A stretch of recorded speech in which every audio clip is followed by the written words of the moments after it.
10,000లోన గుర్తించదగిన సుందరుడవు నీవు.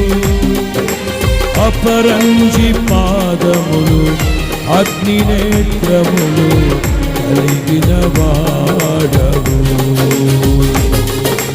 ఉన్నతుడా మహోన్నతుడా ఆరాధించెదను, రక్షకుడా ప్రభాకరుడా నిన్ను ఆరాధించెదను. అందరూ ఉన్నతుడా మహోన్నతుడా ఆరాధించెదను, రక్షకుడా ప్రభాకరుడా ఆరాధించెదను. ఆరాధన నీకే, స్తుతి ఆరాధన నీకే. గౌరీ సేవించదని నా పూర్ణ హృదయముతో సేవించదని